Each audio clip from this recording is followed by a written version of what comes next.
everybody, this is Justin Case of American Newscape, and we're here with two of our dearest musical friends, Rebecca and Jason of Dirty Cello. How cool is that as a name? Thank you. Thanks so much for having us. Well, we really enjoy having you, and our eclectic audience enjoys it because you're extremely talented. Not just music-wise, but that being said, give us just a touch of why you're here today, and I'd like to play a demo of one of your videos once we get through this.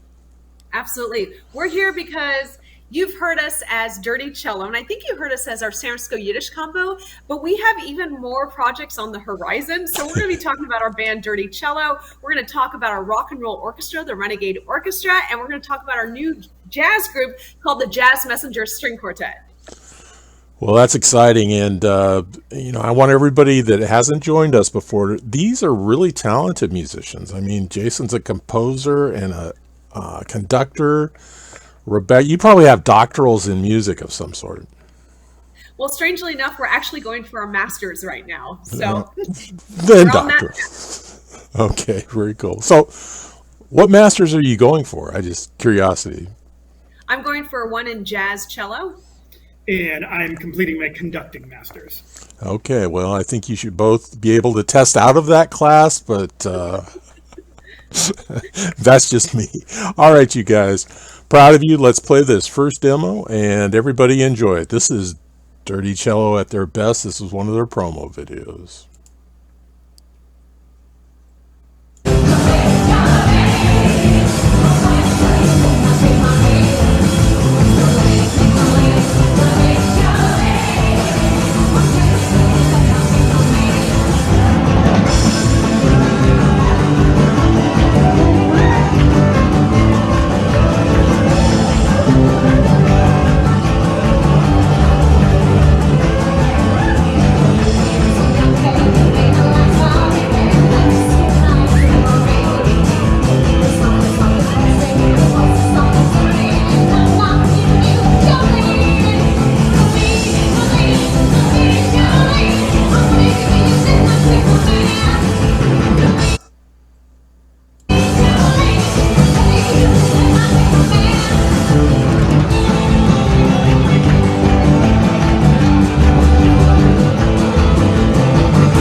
of the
Damn.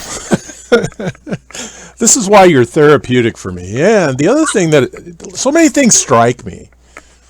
You know, there you are channeling your Janis Joplin. If Janis Joplin played the cello, there she is. Thank you. You know, we really feed off the energy. And that was from a very recent show in the UK that we did this summer, big festival. And, you know, I love seeing the audience dancing and having fun. And we can't help but match their energy and maybe even take it farther. And so when we were watching this video, we were smiling because it was such a nice memory to remember. Well, yeah, and if you think about the United Kingdom, that may be the most energetic crowd in the history of the United Kingdom.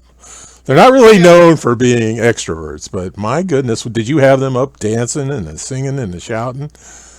Wow. Yeah, that was a big 3-day weekend festival. We played every day to a situation kind of like that. Where were the venues that were in this video, Jason? So we don't like to rest on our laurels. So we were in the UK for about 2 weeks. Yeah. And the 2 Mondays that took place during those 2 weeks, we did not have concerts. Otherwise, we did a minimum of 1 concert per day, sometimes 2 or 3 a day, driving from festival to festival. So you saw mostly a little festival out in the middle of nowhere in Suffolk, England.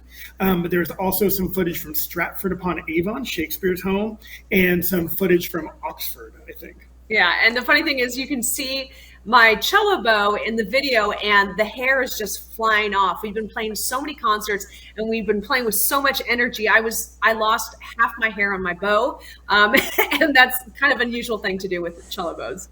I thought you guys did that for effect. No, I really wish all that hair hadn't fallen off. I really need the second week of the UK trip. No, and just the idea that the way you energize a crowd, it is amazing, literally amazing. Thank you.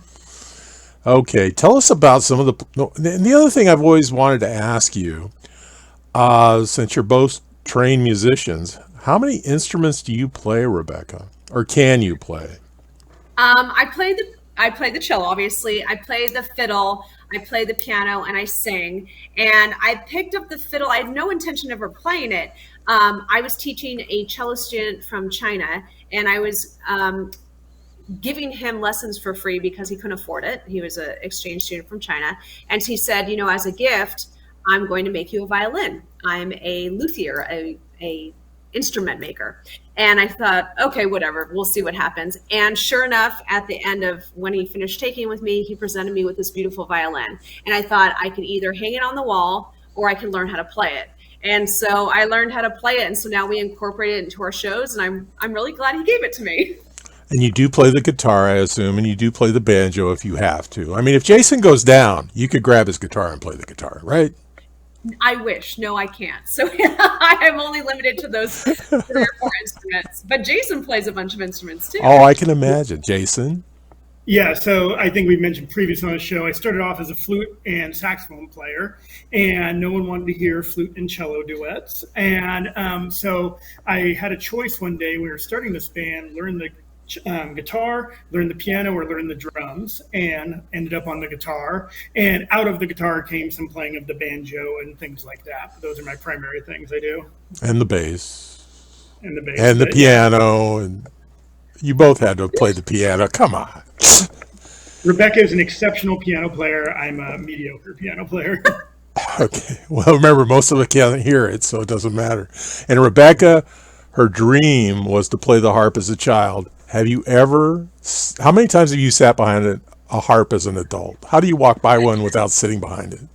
Never. Well, it was funny because actually I think the harp was more of my mom's dream. And then we didn't have a big enough car, so she gave me the cello, which worked out great. So I've never touched a harp, and it's been the cello since there, which is perfect. Well, and for those that don't know me, the reason I became a trombonist is because when I walked up and the teacher in my 3rd grade asked me, what does little Justin want to play? I want to play the trumpet. Oh, sorry, little Justin, we have too many trumpet players. Oh, I want to play the drums. Oh, I'm sorry, Justin, we have too many trumpet players. And she said, the trombone is a lot like the trumpet. And I said, what is a trombone? But it was destiny because I had that personality. And, you know, Jason, if you got him off to the side and said, what is the problem with all these trained trombone players, he could explain it to you. And he would take about half an hour to do it, and you would go, why would anybody want a trombone player in their group? And really, in reality, they don't. They have converted saxophone players and converted trumpet players that pick up the trombone, and then the maestro, like Jason, can tolerate their behavior. Is that an exaggeration, Jason? It's an interesting theory, yeah. Well, I know this is. I'm not going to expand on this theory because it is a true musical theory. Hey guys, what other groups are we going to talk about? Well, gosh, we're going to talk about our rock and roll orchestra, the Renegade Orchestra, and we started this last year. Oh, wait for it. There we go. Changed to the Renegade Orchestra hat there. Wardrobe change. Okay. And so we started this group about a year ago, and it's been going strong. We've been selling out a bunch of shows. We're not just limited to the San Francisco Bay Area, which is where we're all from. We've been up to Oregon. We've been to Tahoe. We've been all over the place. And so we're excited also about a show that we've got coming up in Berkeley with this orchestra. And so what the Renegade Orchestra is imagine 18 Rebeccas, highly trained classical musicians who want to let their hair down and rock out, plus a rhythm section. And we do everybody's favorite songs from Tina Turner to Jimi Hendrix, of course, to Metallica, all sorts of crazy stuff like that, all as a giant, fully orchestrated thing. And are you writing most of these charts, Jason? Or arranging, yeah. We take someone else's music and turn it into an orchestra kind of thing. I do a lot of it, and then other members of the ensemble actually get to do some of it too. And you'll see in the video that you're going to show, it's not, sometimes orchestras try to play rock music, but you've got to have the right oomph to do it. And you'll see in the video that you're going to show that these players really have that. We give it our all, and we give it that true rock and roll style. What was that technical term one more time, Rebecca? Oomph. Oomph or oomph? Close enough. Either one. Okay. Very good. I look forward to playing this. And this is a very interesting group too, and very, very talented. So hold on, everybody. You're going to enjoy this.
Wow.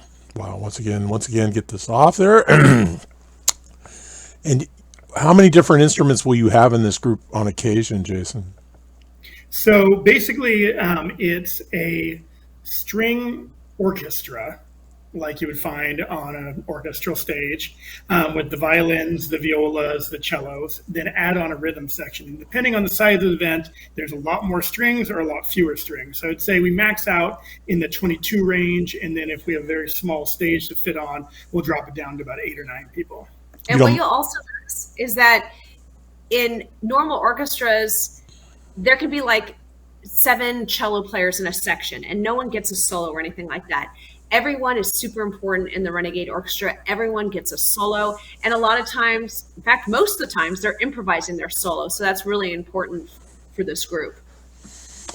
Well, once again, it's exciting and energizing. How does the crowd react to you as an orchestra? It's very funny. because some of the crowd comes to see an orchestra and some of the crowd comes to see a rock band, and we help them meet in the middle. So sometimes there's people clapping like that, and then sometimes there's people dancing in the back, and it kind of becomes this big mishmash of different folks. And then there's about 15 kids in the audience where their parents have said, well, you're taking violin lessons, and drag them to an orchestra concert, and then they don't get quite the normal orchestra feel. So we've had a lot of fun with it. Well, is there champagne and wine at the intermission? More beer. More of a beer drinking crowd. Yeah. Okay, well, that actually makes perfect sense for those of us who have been in and at an orchestra. So that's really cool. So how far has this group traveled so far? Well, this group had an interesting early life when it was called the Dirty Symphony, and it was funded by another organization. And that existed for a while, died away, and now the Renegade Orchestra came out of it. When it was the Dirty Symphony, the farthest we went, I think, was Hawaii and Texas. Yeah. Texas. Okay. Very, very, very, very, very cool. So let's get on to some of the venues you have coming up. Do you want to talk about them? And, for some of us, it's important to know what to expect at the venue. Oh, for sure. So for our Dirty Cello coming up, it's December 3rd, which is this Saturday, and it's at this place called the Sofia Theater in Sacramento. And it's a very beautiful, comfortable theater. We play there once a year. We always look forward to it. And we intersperse our crazy songs with Jason's stories, and we always have a wild time, and that's a really fun show. Yeah, comfortable theater, nice neighborhood, free parking. And then it makes a difference.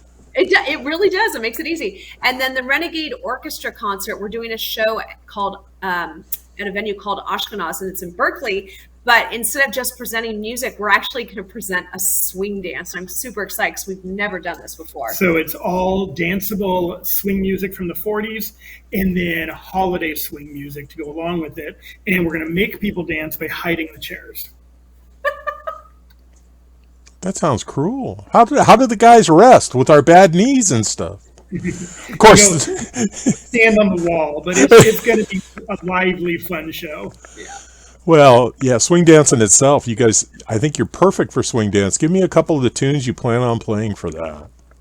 So we'll do everybody's favorite swing tunes like Jump, Jive, and Wail, and Krupa's Sing, Sing, Sing, bum, bum, bum, bum, bum, bum, bum, bum. And then we'll also toss in Jingle Bell Rock, Rocking Around the Christmas Tree, all those kind of songs. Okay, very, very, very cool. Do anybody else in your group ever join in singing? No, they're not allowed to in Dirty Cello. That'd be really strange. And Renegade Orchestra, actually, there's no singers in there. It's just the playing in the best possible way. Well, that's interesting. How do you keep from singing, Rebecca? I've got a lot to do on the cellos, and I'm enjoying all the other musicians soloing that, I don't even think about it. Okay. What other venues do we have coming up, Jason? Well, that might bring us to our next ensemble, and I don't know if I have a hat for that or not. This is the Jazz Messenger String Quartet. So Rebecca's getting her master's degree in jazz cello, which there aren't many jazz cellos. Type it on the internet and you're not going to find a whole lot. And so what we decided to do was take a different look at what a jazz combo could sound like.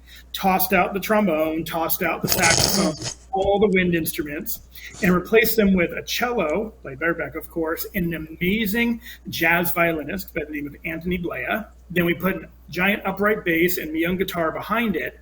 And we take everything that's good about jazz, the improvising, the fun, the technical skill on the instruments, and then we toss out all the boring parts of jazz, solos that go on for 10 minutes, slow, sappy stuff. And we just present jazz with passion and slightly different than average instruments. Well, that sounds great, actually. It actually does sound great. I was in too many jazz ensembles, and I really never enjoyed any of it. Playing it, that is. I do enjoy listening to good jazz, but all right, why don't we kick off this Jazz Messengers, and I think your hat should be a beret for this. You must have a beret somewhere, Jason. I know you've got a beret. Can't say I do.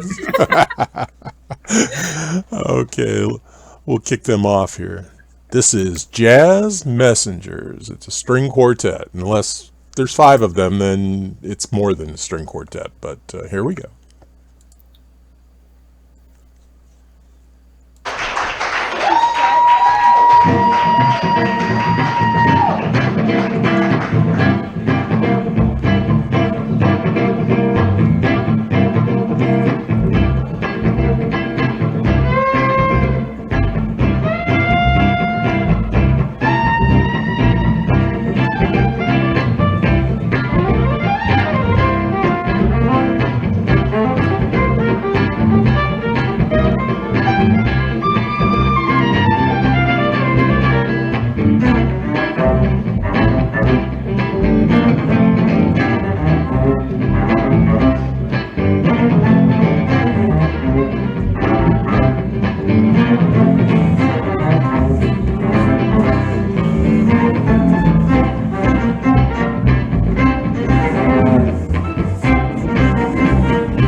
Wow. Yeah. See how clean my transitions are. But was it my imagination? How many strings are on that double bass? Oh, just the standard 4. The standard 4. Okay, very good. He was doing some amazing things with it. I'd like to. Is it an electric double bass? Kind of like what Rebecca's saying, it's plugged into electronic stuff, but it's an acoustic instrument in Okay. nature. Okay, very good. And he doesn't twirl it around like a cool double bass player.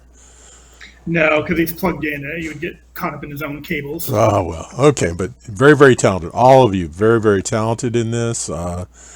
Rebecca can't hold still while she's listening to you guys, and I think that's really cool. And it was a touch of dueling banjos at the end. Yeah, and if you want to see that group, we're heading down to the Los Angeles area. Will be December 9th. I guess it's more Central Coast in Solvang, at this really cool place called Lost Chord Guitars. It's a wine bar, guitar store, and live music venue, depending on what time of day you wander in. And then the next day, December 10th, will be in Altadena, which is right next to Pasadena, at a music venue there called Coffee Gallery Backstage. Well, those crowds promise to be a little different, but it should be pretty exciting. Yep. So this is all very, very exciting.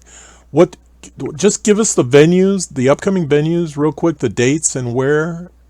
Yeah, absolutely. So December 3rd, Dirty Cello at the Sofia in Sacramento. December 9th, Jazz Messenger String Quartet in Solvang at Lost Chord Guitars. December 10th, Jazz Messenger String Quartet at the Coffee Gallery Backstage in Altadena. And December 16th, the Renegade Orchestra at Ashkenaz in Berkeley. Okay, and everybody, we'll have in the read more of this video, we'll have all those dates, we'll have links to those venues, we'll have links to the Dirty Cello website, which has a lot of information, including music you can listen to, videos you can watch, albums, CDs you can buy. Oop, that's how old I am. I said the word album. So it's all very, very cool. Before we have Jason leave us with some final thoughts, the only thing I would scold you about is being absent so long, traveling the world, and too busy to come back and entertain us with these videos. But we'll forgive you, because this was a lot of fun. I was looking forward to this interview because I enjoy your music way too much. But thanks for being here. Thanks for everything that you do. This is the type of energy that inspired me to be a fair musician. And I think this is what attracts a lot of children into music, and it's harder for kids to get into music these days. Well, thank you. We really appreciate you supporting us, and we appreciate being on your show. And hopefully one day we'll see you in person, and then hopefully everybody can come out to one of our shows. Thank you so much. Well, that's my goal. If I had a bucket list, it would be to come see you guys and, scrounge up a double bass somewhere, because I have been known to play it on occasion. But I only use 2 strings, and I twirl it and pound on the side of it like, the really cool double bass players do. Okay, Jason, enough of me. Leave us with with a cool story and some final thoughts. So we have the successful band Dirty Cello, right? But the question mark is, why would we form these other projects? And the reason is because Dirty Cello doesn't fit in every venue. So sometimes we have an orchestra, and sometimes we have the Jazz Messengers group, and also things like that. And the point being is, we like to go out in the world in a weird time. People are still a little hesitant sometimes. People are still a little angry. People are still a little this or that. And we like to go out and we like to meet people. And my dad said music is one of the only professions that never hurts anybody, but just makes people happy. And that's why we have all those groups, and why we hope to see people out at all of our concerts or other people's concerts. That is very, very cool, and that is a beautiful tribute to music. There is some music that indeed hurts, but I accept that, Jason, and that is well put. Everybody, this has been Just In Case, Rebecca and Jason of Dirty Cello, and they've been here to grace us tonight. We wish them some wonderful, beautiful venues in their future. I think the group will just continue to grow. Thank you for what you do. Music is indeed therapeutic, and you guys put a beautiful spin on the therapeutic music that you lay out there to people. Thank you. I'm guessing if we got you into retirement homes, you'd have people spinning around in their wheelchairs and excited to be up and dancing, and they could talk about when everybody actually were swing dancers. So thanks, guys. Let's let you go, and sincerest, fondest wishes to you both. So take care. Great. Thank you. Bye.